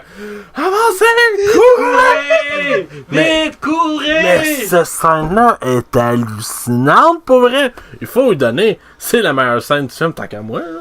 avec la boule qui descend, puis là, t'as la boule qui tombe dans l'eau, t'as Chris Pratt qui tombe dans l'eau, t'as tous les dinosaures qui savent pas nager, plus toute la lave, puis le feu, puis c'est une scène qui est vraiment incroyablement très belle puis impressionnante. Exactement, puis les cendres volcaniques qui revolent, puis qui volent sur la boule, puis la boule est pas étanche pour recevoir des boules de la lave, tu sais. Ça Ça a l'air bien niaiseux, pas grand chose qui résiste à la lave. Mais j'aime le stress, t'as l'eau qui monte, puis t'as Chris Pratt qui finit par monter, ils font comme qu'est-ce qu'il fait? Ben Chris, t'allais prendre son souffle. C'est pas le choix. C'est un humain, il faut qu'il respire à un moment donné. Là, il est un peu. Ouais, Chris Pratt là-dedans, il est un peu intuable, là. Puis surtout qu'il y a des scènes de combat où il se bat, pis t'es comme. T'as pris ça où, toi, Chris? Il est arrivé avec un fusil, puis il a tiré sur la boule aussi. Oui, il tire deux balles sur la boule. Il l'a trouvé où? Le fusil, on sait pas où est-ce qu'il a trouvé le fusil. C'est quand il était à prendre son souffle. Il réussit à tirer sous l'eau. C'est vraiment what the fuck ça aussi là. Tu peux pas? Ben les balles sont ralenties là. Ouais, mais à quel point? Techniquement, ça fonctionne pas un fusil sous l'eau. Ouais, je sûr de ça. Ben surtout si. À 75% là. T'es dans le doute pareil. Ça dépend le type d'arme. La plupart des armes, quand elles sont mouillées, ne peuvent pas tirer parce que le mécanisme est enrayé à cause de l'eau. Mais dans l'ensemble, les balles sont ralenties dans l'eau, fait que. Il y a une puissance qui se perd là. Tu peux peut-être les curver. Ouais. Hey, Wanted là. Ah, Recherché au Québec là. Ouais, ça sonne bizarre. Hein. J'arrête pas de dire recherché au Québec là, il est dit là. Tu vas confondre le monde, vont penser que le film s'appelle comme ça. Je dis recherché version québécoise. Bref, pour revenir à Jurassic, Monde Jurassic. J'ai aimé le mercenaire qu'on voit sur l'île et on voit un peu après. J'aimais ça parce que je trouvais mieux. J'avais peur qu'il fasse le même stéréotype que le premier. Tu sais, dans le premier film, il y avait un mercenaire, lui c'était moi je veux les raptors pour en faire des armes que je vais envoyer. Ouais. Là, Moi je veux des raptors dans le désert avec des mitraillettes, des caméras sur la tête. On va attaquer l'Afghanistan. T'es comme. Wow, t'es rendu où, gros? T'es rendu. Là, j'avais peur qu'il fasse la même chose, mais non, le mercenaire il est juste là parce qu'il est engagé pour casser des dinosaures, puis lui c'est sa mission, puis il est prêt à tout faire pour genre la réussir, même à sacrifier les personnes qui emmènent avec lui. Et j'ai mis ce côté-là, puis le côté aussi que. Ils ont pas tenté de le développer contrairement au lui du premier, ils ont juste comme c'est un mercenaire puis tu sais il est là, mais même s'il est cave à la fin parce qu'il y a une scène à la fin qui décide on peut y aller là. On y va, allons-y. Gros, asti qu'on est 4, on était 4 ensemble, les 4, t'as entendu qu'est-ce que tu fais? Qu'est-ce que tu contexte? Comme dans le premier film, ils ont créé un dinosaure de toutes pièces à partir d'un raptor. C'était nécessaire. C'est nécessaire parce que c'est le concept de la nouvelle saga de créer des nouveaux dinosaures. Et là, c'est un raptor boosté, on va dire ça comme ça. Et dans le fond, il est dans le cache, puis il est endormi. Fait que là, l'autre disait. En fait, Ted Levine fait juste le tirer dessus pour l'endormir. Fait que le dinosaure joue le jeu. Ah, je pense que je me suis fait tirer dessus, faut que je tombe à terre. Ouais, mais tu rentres pas dans une cage pareil qu'un dinosaure qui peut te bouffer en 2 bouchées. À part si t'appelles Chris Pratt. Ouais. On reviendra là-dessus avec le T-Rex. Oui, mais il est attaché, lui, tu sais! Puis il rentre, puis comme je vais aller couper une dent, parce que j'en ai besoin de ma collection. Tu sais, on va pas le réveiller. Hey, bien sûr, c'est une bonne idée, rentrer dans une cage avec un T-Rex modifié. La première chose qu'il dit en voyant le dinosaure, c'est hey, je t'ai jamais vu sur l'île, toi? Puis gros, il rentre quand même dans la cage. Tu sais, il a passé genre des semaines, des mois sur l'île, puis il sait c'est quoi ça des dinosaures, puis en tout cas, bref. Mais ça, je trouve ça cave du personnage, mais j'imagine qu'il fallait qu'il creve comme dans le premier. Non, mais le dinosaure a pu sortir juste pour le tuer. Hein. Mais revenant à la scène du T-Rex dans le paquebot, parce qu'à un moment donné, il se retrouve il doit prendre du sang du T-Rex pour sauver le raptor. Puis j'ai trouvé que la scène était une belle interaction. Parce que ça n'a pas dû être évident de faire interagir un T-Rex comme ça avec les acteurs. Parce que je veux dire, il se réveille, il gigote, puis il revole sur le mur. Mais c'est un des rares scènes du film que le dinosaure n'est pas fait en animation de synthèse. Là. C'est vraiment de l'animatronique. Là. Ah, pour vrai? Ouais, c'est de l'animatronique. Ah, c'est pour ça, ok, je me c'est pour ça qu'il est vraiment bien fait. Là. Parce que j'ai trouvé la scène incroyable parce qu'il revole sur le mur, il tombe à terre, il passe par-dessus. Là, j'étais comme, ils ont travaillé fort. Il passe dans sa gueule, il ouvre sa gueule, puis il vient faire comme, faut que je passe au travers. J'ai vraiment aimé ça. Puis j'ai aimé aussi le fait qu'ils ont remis à l'avant le T-Rex. Ils avaient mis de côté dans le premier film le T-Rex, on voyait juste à la fin. Bah, c'était comme la surprise. Là. Ouais, c'est comme la surprise. Dans le deuxième, ils ont voulu le plus l'utiliser. Parce que c'était le dinosaure emblématique des premiers films. C'est comme le méchant qui faisait peur. Puis je pense que c'est le côté qui voulait ramener du film plus sombre. En remettant le T-Rex, ça a ajouté le côté sombre. Là, c'est quoi à un moment donné, Chris Pratt est autour de la boule. Puis il y a un dinosaure qui contourne. C'est quoi ce type de Ça dinosaure? ressemble à un T-Rex, mais plus petit avec des cornes. Voilà, puis t'as le T-Rex qui vient comme l'aider. Le défoncer. Il le défonce. Puis il fait juste crier, puis il regarde les deux autres. Ah ouais, comme, ça va puis il s'en va. l'air d'un enfant dans une église. Là. Le T-Rex a rien vu venir. Là. Ah, écoute, c'était incroyable. Oh. Là, je vous coupe. Je m'en vais dans la scène qui m'a fait le comme. Ah, tabarnak. Pourquoi? On t'écoute. Le petit clonage. Le fait qu'elle clonait la petite fille. Ça apporte absolument rien au scénario. C'est une stupidité, d'un désintérêt, de. What the fuck moment qui est même pas nécessaire. Y a pas d'explication. On ne sait pas pourquoi. Puis. Qu'est-ce que c'est random, mon homme? Ça a aucun sens d'être là. Je vois pas pourquoi ils ont fait ça. Puis moi, là, ça sent la couper le studio, genre, qui ont pas assumé cette bout-là. Puis ils ont fait, on va laisser ça là. Parce que, même s'ils allaient sur le principe du clonage, comme. C'est que vous êtes rendu où, là? T'sais, on est censé avoir un film de dino, là. T'sais. Ben, Amène-moi pas des scènes où il faut se poser des questions philosophiques sur le clonage humain. Ouais, non, c'est ça. Sur l'intérêt de parler des animaux, des dinosaures, de leur intérêt à eux, ça, je comprends. Puis ça en envoie un très beau message, autant pour les vrais animaux dans la nature. Mais ça, c'est du n'importe quoi, là. C'est du remplissage de raison. Ben, on n'avait pas besoin de ça, là. j'ai l'impression qu'il a placé ce élément-là pour la suite, parce qu'à un moment donné, le méchant il dit vous avez pas idée de ce qu'elle est, ce qu'elle vaut. Puis, Ça se transforme comme la fille de Resident Evil, là. avec ses pouvoirs, ouais. Bref, on va aller avec l'encan dans le film, c'est la deuxième partie, quand ils sont au manoir, parce que dans le fond, le film suit aussi le frère du fondateur du parc original. Ah, puis j'ai pas détesté la scène de Chris Pratt qui essaie de s'enfuir de la lave paralysée. Ah oui! Petite parenthèse, là. C'était vraiment drôle. Et c'est vraiment bien fait, effectivement. Mais comme je disais, je vais venir à l'encan. Comme je disais, on suit entre autres le frère du fondateur du parc qui est rendu très malade et qu'il s'avait éloigné de son frère quand il avait créé le parc parce qu'il avait trouvé qu'il avait été trop loin. Et là, on le revoit, puis il est comment? Puis il y a un côté nostalgique aussi, je pense, c'est le voulu. En mettant ce personnage-là, c'est nous rappeler la première saga. Avec moi, ça, Amon était important. Il était vraiment important, puis il était marquant comme personnage. Ouais, il est mort il y a pas de temps longtemps en plus. C'était un peu avant le premier Jurassic Monde, le premier. Ouais, c'est ça, t'en as ces eaux-là. Il était censé jouer dans le film, finalement, il est mort un peu avant, fait qu'ils ont travaillé le scénario pour l'enlever. Mais j'ai aimé ça, puis effectivement, la fille, c'était un peu too much. Mais je veux qu'on parle de l'encan en soi, qui est assez particulier. Parce que c'est drôle, parce que c'est un drôle le parallèle, parce que récemment, en Europe, ils ont vendu des squelettes de dinosaures à l'enchère. Ah ouais? Puis c'est rendu la nouvelle mode après les statues et les peintures. Tableau, oui. Maintenant, ce que les gens veulent, c'est des squelettes de dinosaures. Donc, ils payent des millions ou des milliers pour avoir des squelettes de dinosaures. Donc, je sais pas si ça vous tente d'avoir un T-Rex en squelette dans votre cour. Alors, nous autres, à l'école, on avait un projet de trouver, de monter un PC le plus cher possible. Puis on avait trouvé une souris avec une roulette faite en os de raptor. J'étais comme. Elle valait comme 15 000 $ la souris. J'avais déjà vu un truc de même, comment monter la tour la plus chère possible. Il y avait des trucs absurdes. J'avais un ami qui avait trouvé un clavier que c'était fait avec des cheveux de fille vierge. Genre, ça valait genre 150 000. J'étais comme. Waouh! Moi, j'avais déjà vu une tour en or avec des diamants pour les boutons. Ah ouais. Bref, on est au sujet du film. Ça, on parlait de l'encan. C'est là qu'on voit aussi le peu de performance de Toby Jones, qui est un très grand acteur britannique qui est sous-utilisé. Ouais, c'est qui jouait l'écran là dans Captain America Winter Soldier. Ouais, il faisait le méchant, il était dans le premier puis le deuxième Captain America. Ouais. Il faisait un scientifique à Mirzola. Ouais, c'est lui qui est comme dans une petite boîte qui vole habituellement. Ouais. C'est ça, ouais. Pourquoi? Je sais pas. Bref, il faisait un méchant de l'univers de Captain America, c'est un très bon méchant. Puis je trouve que c'est un acteur qui est aussi bon pour faire l'humour que le sérieux, dans la mesure qu'il fait des très bons personnages complexes d'habitude. Dans ce cas-ci, c'est très fade, parce que son personnage n'est pas développé, outre le fait qu'il est hautain, puis qu'il est comme, pourquoi je vendrais des dinosaures? Ce gars-là, il y a une face de gars tout le temps outré, genre, tu m'as blessé. Oui. Puis il ose même dire à un moment donné, pourquoi je vendrais des dinosaures, ça vaut rien, là. Ça vaut rien. Quel point t'es une marde dans la vie. On pense vendre nos dinosaures comme plus bas en chair, comme à partir de 4000. 4000, on fait plus que ça pendant nos enchères. C'était 4 millions. 4 millions? Même affaire, là. Mais en même temps, les gars, c'est pas cher pour C'est des une dinosaures différence 4 de millions. quelques Ben, ça a fait des bas quand le film est sorti. Il y en a qui disaient que les prix étaient pas proportionnels à la vraie vie, en disant qu'en vraie vie, les gens paieraient encore plus cher que ça pour avoir des dinosaures. Et même il y a des animaux actuels rares qui se vendent plus cher que ça dans les places illégales. Puis c'est pas des dinosaures, tu sais, c'est genre un tigre d'une race éteinte. Là. Ça me voir 50 cents sur son T-Rex. Ah, motherfucker!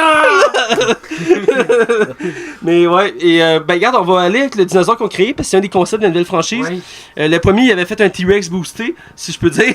Un T-Rex grenouille, ben T-Rex comme. Mais il y avait des gènes de grenouilles qui pouvaient le rendre invisible. Exact. Détail. Max, il comprend pas. Même la fille essaie de justifier puis il arrive pas, là. Ouais, là, ça fait comme. La laine de grenouille. Tu sais, Mais le deuxième, ils ont pas trop été des explications, je pense, justement, pour pas qu'on rit d'eux. Mais il y a la chose qu'on dit, c'est qu'il y a besoin du Raptor Blue, qui est un des éléments importants du film. je suis sûr qu'il y avait I'm blue, dabadi, dabadi, Non. ouais, ok, c'est bon. Bref, qu'est-ce que vous avez pensé du dinosaure qui a été créé, le Raptor modifié? Est-ce que j'ai pas d'opinion sur ça? C'était. Parce qu'on en a eu un dans le premier, fait que c'était comme. Ah, ok, il y en a un autre. Ah, oui, même chose, il y en a un autre, mais il sert à quoi? Il sert à quoi? Tu sais, c'était aussi intéressant qu'à ramener un clone de Hitman dans le film de Hitman. Mais écoute, je dois juste le mentionner, savoir votre opinion, mais parce que c'est un des éléments forts de la nouvelle saga, c'est qu'ils vont plus loin dans la création de dinosaures, ils créent leur propre dinosaure. C'était un peu la prémisse du premier aussi. Ben, les premiers concepts de Jurassic World, parce que ça fait longtemps, c'était des mutants dinosaures. C'était des dinosaures qui étaient capables d'être debout, là. Ouais, tu as d'idée, là. Puis c'est Ouais. vraiment vrai. Il y a des concepteurs, là. Vous googlerez ça. Vous allez voir. Ouais, sinon, est-ce qu'il y a des éléments que j'ai oublié de parler? Ben, il y a la fin. Ben ok, on va avec la fin. Max, Terriblement longue, complètement ennuyante, remplie de désintérêt. Tu passes 3 quarts du temps des questions. À un moment donné, il faut qu'ils ouvrent des valves. Ça s'éternise pour rien. La scène sur dans la chambre qui va le bébé. la chambre pilotois, là. Ah, c'est long. C'est que c'est Quand les long. deux rapports s'affrontent sur le Pour toit. vrai, le film, c'est tellement. Je comprends pas. Pour vrai, cette scène-là, elle a dû couper à 20 minutes. Tellement que c'est trop long pour rien, là. Il aurait dû être coupé, puis passe au travers de la vitre. Ça aurait été autant et il se fait comme, satisfaisant. ok, là. au lieu de s'agripper avec ses griffes, ah non, il tombe, voilà. Voilà. Fini. Là, c'est parce qu'il voulait absolument que Blue vienne tuer, mais à la limite, tu mets Blue qui le tue. En tout cas, Ouais. Tu fais arriver Blue plus vite, là. parce que pour vrai, je dois pas être le seul qui a trouvé ça vraiment long, là, à la fin. Mais c'est sûr que la fin s'étire, effectivement. Ils mettent un paquet d'actions et d'effets spéciaux pour booster la fin. Puis même si c'est long, maintenant il y a une accélérée dans le sens des scènes d'action. Même s'il y en avait beaucoup au début, il y avait des espaces entre chaque grosse scène d'action. Dans ce cas-ci, ils sont tous condensés à la fin. Et ça fait, des fois, pour des films, ça fait un peu trop. Ça fait comme un peu la misère à digérer. Dans ce cas-ci, c'est un peu vrai. On perd un peu le film, même à certains moments. Puis on se pose des questions à savoir pourquoi ils font telle réaction. Et quand on a le temps de se poser des questions sur un film, c'est parce qu'à un moment donné, il s'étire. Et je suis bien d'accord. Et pour finir, je pense que je dirais que le fait qu'on a la deuxième partie de la scène de Jeff Goldblum qui conclut en disant que là, on rentre dans une nouvelle ère, l'ère jurassique. Et là, les dinosaures vont être partout. Et Ouais, petite parenthèse, là, les ptérodactyles là, qui volent, là. ouais. Pourquoi ils restaient sur l'île? Et, je pense qu'il peut pas voler sur de longues distances, peut-être. C'est Ah ça. non, il y avait des puces, je pense, qui les limitaient. Il me semble qu'il explique dans le premier. Ah ouais? Ils peuvent pas quitter l'île parce qu'ils ont des puces. Ah, ok, ça se peut. Il me semble parce qu'il mentionne, il mentionne aussi dans le 2, mais il y a des dinosaures des puces qui limitent dans leur déplacement, il me semble. Ça se peut. Mais c'est ma logique, je crois. Mais puis pour ceux qui savent pas, il y a une petite scène à la fin du générique. On voit un ptérodactyle sur, je pense, c'est à Las Vegas. Ouais, je pense que c'est Las Vegas. Je pense pas que c'est la Tour Eiffel de la France. C'est genre la tour Eiffel de Mais Las Vegas. c'est tellement rapide que je suis pas sûr. Ouais, on s'y attendait pas, premièrement, de cette scène-là. Puis on était au cinépark, puis vu qu'il y avait plein de monde qui partait, ben l'écran en plus était comme plus éclairé, là. Voilà. Mais je pense que c'est un peu pour dire qu'on n'avait pas fini avec cet univers-là. Non, je suis down pour un troisième pareil, malgré tout, genre. Ouais. Puis on a le T-Rex qui rentre dans un zoo, puis qui. Ah, avec le lion, c'est une belle Il image, fait une ça. confrontation avec un lion. Et il crie, il fait son cri, puis t'as le lion qui fait son cri, puis c'est comme. C'est une belle comme- image entre les Ouais, animaux. C'est comme toi, la chute que j'étais à la toilette, pis t'as pissé à travers moi, en tout cas. Ok, bref, on va aller avec la note. Je pense qu'on est rendu à cette étape-là. Oui, bref. Et Max, je vais entendre ta note. 2.5 sur 5. Ouais. Je donne pas de résumé, 2.5 sur 5 pour donner mon avis. Parfait, Hugo. J'ai hésité longtemps avant de donner ma note. J'étais comme, je donne-tu un 3.5, je donne-tu un 3. Vraiment, je vais aller avec un 3.25. 3.25. Un 3. Tiens, voilà. Mais il faut savoir aussi que le film est un peu sombre dans la deuxième partie, puis c'était Ouais. vraiment long, donc 3. J'y donne un 3 aussi, et pour beaucoup de points, il s'est beaucoup amélioré. Ce qu'on peut reprocher du premier, c'est qu'il avait mis de côté sombre du film, ce qui était la force originale de la saga Jurassic Park, parce que c'était pas un film pour une famille, là. C'était un film sombre, les premiers Jurassic Park, ça faisait peur, puis on était terrifiés. Puis on sortait de là secoué, puis c'était bien fait. Et le premier monde Jurassic il était un peu plus du côté humour et action, ce qui dénaturait un peu la valeur de cet univers-là. Et là, ils ont corrigé un peu le tir, même s'ils sont ratés à quelques reprises. Ouais, puis je te dirais qu'au moins la trame narrative, elle se tient. Le premier, c'était un peu ramassé de moments qu'un vrai scénario. Le scénario, c'était plus. J'ai remarqué un élément que je pense qu'ils ont pris pour rendre le film plus sombre, c'est que ça se passe quasiment toute la nuit. Comme 80% du film se passe la nuit, littéralement. Là. Il y a quasiment peut-être 2-3 scènes qui se passent le jour, mais tout le reste c'est la nuit. Puis vu qu'on l'a vu au Cinépark, la scène où les deux premiers se font manger dans l'eau, moi je voyais rien. Non, c'était un peu flou, effectivement. Mais dans l'ensemble, j'ai apprécié le film. Pour ceux qui mettent 3 sur 5, je trouve que ça a amélioré. J'ai mis entre autres le personnage de Jeff Goldblum qui est revenu, c'est un acteur que j'aime beaucoup. Et donc, dans l'ensemble, c'est un bon film de dinosaures. Je suis toujours ébloui d'en voir. J'ai de la misère à croire que dans le quatrième, une des choses qu'ils disent pourquoi ils créent des nouveaux dinosaures, c'est que les gens ont perdu le goût de voir des dinosaures. Je trouve ça un peu. C'est comme je suis jamais tanné de voir des lions, moi là. J'aime ça voir un lion, j'aime ça voir une girafe, j'aime ça voir un éléphant. Exactement. Tu sais, pas tous les jours, on s'entend, mais de temps en temps d'aller au zoo, c'est le fun de voir des animaux. J'ai jamais vu de kangourou. J'ai jamais vu de kangourou. J'ai jamais vu de kangourou. Faut que tu sortes, man. Faut que tu sortes. Je me rappelle pas avoir vu de kangourou non plus. T'as déjà vu un kangourou, Matt? Bonne question. J'ai vu un kangourou. Il me semble que oui. Et si tu parles d'une madame au Carrefour du Nord avec un sac banane, ça compte pas. Moi, j'ai fait tous les gros zoos au Québec et il me semble que j'avais vu des kangourous, je sais plus auquel, peut-être au Safari, mais je suis pas certain. Mais il me semble que j'en avais déjà vu. Moi, ce que j'aimerais voir, c'est un carcajou. Bref. Un carcajou? Ouais. Wolverine en anglais. Ouais, mais Chris, tu peux voir un kangourou, tu fais un carcajou? Hein? Tu peux voir un kangourou, mais t'as mieux un carcajou? Ben, je serais curieux de voir un carcajou vu que c'est rendu rare puis que c'est épique comme animal. J'aimerais ça voir un accouplement d'éléphants. Ça doit vraiment être impressionnant. Bon, là-dessus, on va finir l'émission. Vous pouvez nous suivre, moi, Mathieu Belcrevo, sur Facebook. Vous pouvez suivre Max Taillon sur Facebook, Twitter, Badou, Tinder. Vous pouvez suivre Hugo Maze. Où, Hugo? Vous pouvez me suivre sur Facebook. Et si on a des auditeurs français qui viennent passer l'été ici au Québec, je serai sur la route. Voilà, je vais accompagner des touristes sur la route au Québec, puis Boston, New York. Si vous êtes là, faites juste me dire bonjour. Puis il a promis de diffuser notre podcast pendant le parcours, donc on va avoir des fans français qui vont peut-être s'ajouter. Ou nous détester. Là. Voilà, si le en boucle, peut-être qu'il va commencer à énerver le monde. Et vous pouvez suivre le podcast, la Ligue des Cinévores, partout. Littéralement partout. Facebook, Twitter, iTunes, YouTube, RZO, DJ Pod, Canal Cinéma, sur les ondes du 109 CHI le samedi soir dès 20h. Et puis c'est même la capsule avec des cinévores les vendredis avec Max. C'est la dernière vendredi qui s'en vient parce qu'après je ne serai plus animateur. Donc profitez-en. Max est très bon chroniqueur en cinéma. J'aime ça le voir trouver des films. Il est fort là-dedans. Yep. Donc c'est tout. Alors on vous dit à la semaine prochaine. La semaine prochaine. Ouais, ça serait bon. À la semaine prochaine et on vous dit restez à l'écoute. On va écouter. Attends. On va parler de Ant-Man la semaine prochaine. C'est et vrai. Là après on tombe en vacances 3 semaines. 2 semaines, on va en reparler. Ah ok, c'est pas défini. Alors on vous dit une bonne fin de soirée.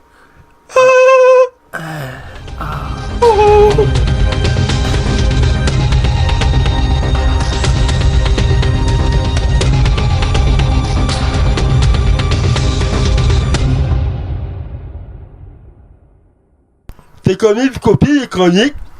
Hein? Bon, j'arrête de niaiser. Parce qu'il disait en hors d'onde que je savais pas m'exprimer. Ça, c'est gênant comme moment, là. Pourquoi t'as fait ça? C'est pour me niaiser, mais finalement, ça Notre marche. public qui ont de la misère à marcher, tu vas leur dire quoi, là? On va annuler ça, on va recommencer, je pense. Non. C'est trop tard, Max, j'étais mon micro. C'est moi qui fais le montage. J'étais mon micro, Max. Pour vrai? On commence. Pour vrai? Ah ouais, Max. Ok, gros, t'es sérieux? Et je suis toujours sérieux.